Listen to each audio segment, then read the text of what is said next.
Hello everyone, welcome to it's me Sandhyakiranalu channel. Peddapalli డిస్టిక్లోని ధర్మాబాద్ విలేజ్లో Andalamma temple ఉంది. 13వ శతాబ్దంలోనే అండాలమ్మ గుడిని కట్టించారట. గుడిలో విగ్రహ ప్రతిష్ఠ జరిగే రోజు గుడిని కట్టించిన జమీందార్ ఇక్కడ చనిపోయారట.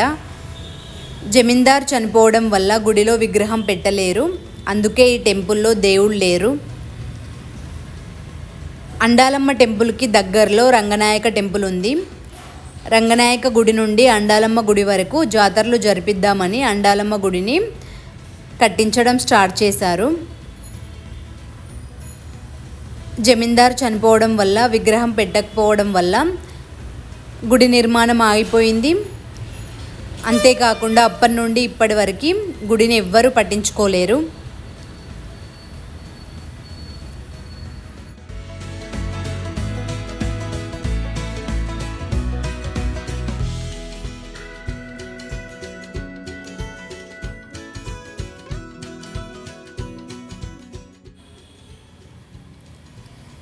ఈ టెంపుల్ గర్భగుడిలో బంగారం ఉందని తెలిసి తవ్వకాలు చేశారట. నిజంగానే బంగారం దొరికిందా లేదా అని ఇన్ఫర్మేషన్ కరెక్ట్గా తెలియదు.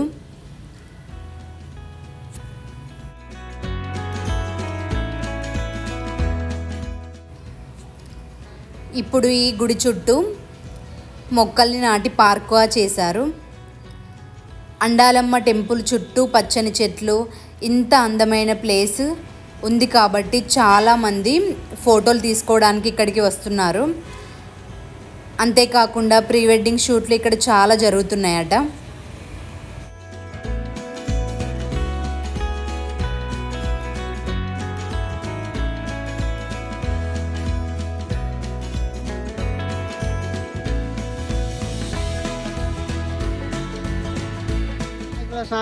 ఉంది ఆడ. అప్పుడు ఒకప్పుడు అది బాగా జాతర బ్రహ్మాండంగా నడిచింది. నడితే ఇక ఇక్కడ ఈ అండాలమ్మను రంగనాయకుల స్వామి బాగా పడతాడట. ఇక్కడ అండాలమ్మకు గుడి కట్టి ఇలా అండాలమ్మను పెట్టి ఆర్గిటి జాతర జరిపిస్తా అని పిల్లలతో గుడి కట్టించిండట. ఈ గుడి కట్టించి కంప్లీట్ అయింది. కంప్లీట్ అయినాక దేవుణ్ణి వెళ్దామని కొన్ని విగ్రహాలు తెచ్చిండట. మళ్ళీ తెల్లారి అమ్మవారిని తెచ్చి ప్రతిష్ట చేద్దామనేసరికి అదే నైట్లో అయినా చనిపోయిందట. ఇక వాళ్ళు ఎవరు దేవుని పెట్టలేక అమ్మవారిని ప్రతిష్ట చేయలే. అంతే లేచిర్రు, ఎవరితో కాలే. ఇక అది సంగతి. ఓకే.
నాకైతే ఈ టెంపుల్ చూశాక ఇంత అందమైన అండాలమ్మ టెంపుల్ని ఎవరైనా డెవలప్ చేస్తే బాగుండేది అనిపించింది. చూద్దాం ఫ్యూచర్లో ఎవరైనా డెవలప్ చేస్తారేమో. మీకు పెద్దపల్లిలోని ధర్మాబాద్ విలేజ్లో ఉన్న అండాలమ్మ టెంపుల్ వీడియో నచ్చినట్లయితే ప్లీజ్ లైక్ చేసి షేర్ చేయండి. మరిన్ని వీడియోస్ కోసం నా ఛానల్ని సబ్స్క్రైబ్ చేయండి. Thank you so much for watching.